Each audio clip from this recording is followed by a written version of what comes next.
হেরে গেলাম তো মরে গেলেন এইরকম ভাব যেন তৈরি না হয়। ইতিমধ্যে দেখুন না বেহেশতের টিকিট বিক্রি করা শুরু হয়েছে।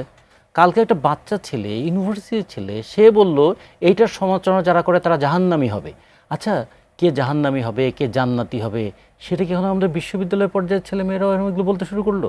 নির্বাচনী ব্যয়ের ক্ষেত্রে একটা লেভেল প্লেইং ফিল্ড লাগবে, আর প্রশাসনের নিরপেক্ষতার ক্ষেত্রে একটা লেভেল প্লেইং ফিল্ড লাগবে। ভোটের মাঠে রাজনীতি শুরু হয়ে গেছে যদি বলি, কিন্তু যে একটা অবাধ সুষ্ঠু একটা স্মরণীয় ভোটের যে প্রত্যাশা, সেখানে কি সংশয়টা কাটলো কিনা, বিশেষ করে আইন শৃঙ্খলা পরিস্থিতি সব কিছু মিলে আপনার সংশয়টা কাটলো কিনা? নির্বাচনের ক্ষেত্রে কয়েকটা বিষয় খুব গুরুত্বপূর্ণ। আমরা আগেও বলেছি যে আমরা বাসদের পক্ষ থেকে বলেছিলাম সবসময় নির্বাচনে 3M কাজ করে: মানি, মাসল পাওয়ার অ্যান্ড ম্যানিপুলেশন। আমরা মানি এবং মাসল পাওয়ারের বিষয়টা আমরা নির্বাচনে থাকবে এবারও।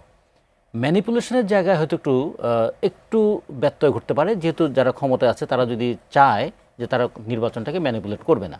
কারণ নির্বাচনে যারা ভোট দেবেন, ভোট দিতে যাওয়ার আগে তার নিরাপত্তা দরকার, ভোট গণনার সময় সুষ্ঠু গণনা হওয়া দরকার, ভোট গণনা হলেও কিন্তু ফলাফলটা যেন যথাযথভাবে ঘোষিত হয়, আর ফলাফল ঘোষণা করার পরে নিরাপত্তাটা খুবই গুরুত্বপূর্ণ। হেরে গেলাম তো মরে গেলেন এইরকম ভাব যেন তৈরি না হয়, সেটা একটু দেখা দরকার সরকারের পক্ষ থেকে। আর একটা জিনিস খুব দরকার, যে নির্বাচনে আঞ্চলিকতা এবং ধর্মের ব্যবহার, এই দুটো কিন্তু গণতান্ত্রিক চরিত্রটাকে নষ্ট করে দেয়। এখন ইতিমধ্যে দেখুন না বেহেশতের টিকিট বিক্রি করা শুরু হয়েছে। কালকে একটা বাচ্চা ছেলে, ইউনিভার্সিটির ছেলে, সে বলল এইটার সমালোচনা যারা করে তারা জাহান্নামী হবে। আচ্ছা, কে জাহান্নামী হবে, কে জান্নাতি হবে, সেটা কি এখন আমাদের বিশ্ববিদ্যালয় পর্যায়ের ছেলেমেয়েরাও এগুলো বলতে শুরু করলো? তাহলে এইটা যখন সমাজে আসে তখন দুটো ক্ষতি হয়। সাধারণ মানুষের আবেগকে ধর্মীয় আবেগ দিয়ে সে প্রভাবিত করার চেষ্টা করে, আর দ্বিতীয়ত শেষ পর্যন্ত ধর্মীয় মূল্যবোধটা পরাস্ত হয়। যেমন একসময় বলেছিল না, পাকিস্তান আল্লাহর ঘর, পাকিস্তান না থাকলে ইসলাম টিকবে না। তা পাকিস্তান তো টেকে নেই, বাংলাদেশ থেকে ইসলাম চলে গেছে।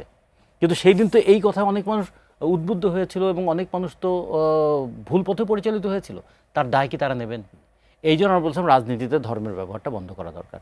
কিন্তু নির্বাচনেও যদি ধর্মের ব্যবহারটা হয়, তাহলে নির্বাচনে ওই দিকে যতই লেভেল প্লেইং ফিল্ড থাকুক না কেন, ধর্মের ব্যবহার হলে কিন্তু একটা মারাত্মক প্রবণতা তৈরি হয়। সেটা হলো কাউন্টার করাটা তখন আর যুক্তিতে কাউন্টার করা হবে না। কারণ আপনি যুক্তিতে কাউন্টার করলে যদি ধর্মীয় অনুভূতিতে আঘাত লাগে, যদি আপনার বিরুদ্ধে মব তৈরি করা হয়, আপনি নির্বাচিত হলে কি করবেন সেটা নিয়ে আপনি কথা বলবেন, আমি নির্বাচিত হলে কি করবো সেটা আমি কথা বলবো, এটা নিয়ে আমাদের তর্ক হতে পারে, বিতর্ক হতে পারে। কিন্তু আপনাকে বিতর্ক মধ্যে ফেললে যদি আবার অনুভূতিতে আঘাত লেগে যায়, এই পরিস্থিতি যদি তৈরি হয়, তাহলে কি লেভেল প্লেইং ফিল্ড থাকবে? তো লেভেল প্লেইং ফিল্ড তিনটা জায়গায় লাগবে। একটা হলো যুক্তি করার ক্ষেত্রে লেভেল প্লেইং ফিল্ড লাগবে, নির্বাচনী ব্যয়ের ক্ষেত্রে একটা লেভেল প্লেইং ফিল্ড লাগবে, আর প্রশাসনের নিরপেক্ষতার ক্ষেত্রে একটা লেভেল প্লেইং ফিল্ড লাগবে।